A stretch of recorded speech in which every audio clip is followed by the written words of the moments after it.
గత 4 రోజుల క్రితం సోషల్ మీడియాలో ఒక దుర్వార్త విస్తృతంగా వ్యాప్తి చెందింది. అబ్రహాముని గురించి, మన హోసన్న మినిస్ట్రీస్ని గురించి ఒక 3-4 ఉత్తరాలు నాకు కూడా వచ్చింది. వెంటనే మేము అలర్ట్ అయ్యాం. 2 రోజులుగా ప్రార్థన చేసుకున్నాం. అయితే ఒకరు వాళ్ళ వివరణ ఇచ్చారు, ఇంకొకరు వాళ్ళ వివరణ ఇస్తున్నారు.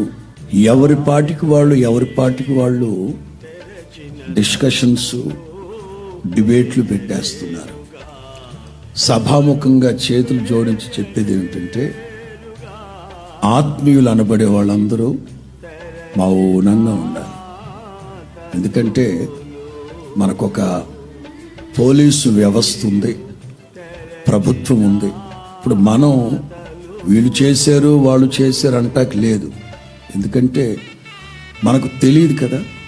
మేమైతే ఎవరిని నిందించి దూషించాల్సిన పని లేదు, ప్రభువుకి అప్పచెప్పాం. నిన్నటి రోజున గుంటూరు ఎస్పీ గారి దగ్గర కేసు ఫైల్ చేశాం. 2-3 రోజుల్లో వాళ్ళు అసలు ఎవరు ఇలా చేస్తున్నారు అనేది తేలుస్తానన్నారు. వాళ్ళు తేల్చాక అధికారికంగా మేమే తెలియపరుస్తాం. నీతి న్యాయములు కలిగిన నా తండ్రి 2-3 రోజుల్లో విషయాలన్నీ వెలుగులోనికి తీసుకొస్తారు. దానికి తగ్గట్లుగా అధికారాలు, ప్రభుత్వాలు వాళ్ళ మీద చర్యలు తీసుకుంటారు. అది లోపల ఉన్నోళ్ళైనా, లోన నుంచి బయటికి వెళ్ళినోళ్ళైనా, whoever it may be. అంతవరకు ఆత్మీయులు స్పందించకూడదు, మౌనంగా ప్రార్థన చేయడమే.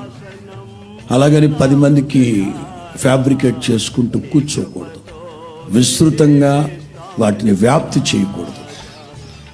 పెట్టండి, ప్రభుకి అప్పచెప్పి ప్రార్థన చేద్దాం. ఎన్నో వచ్చాయి.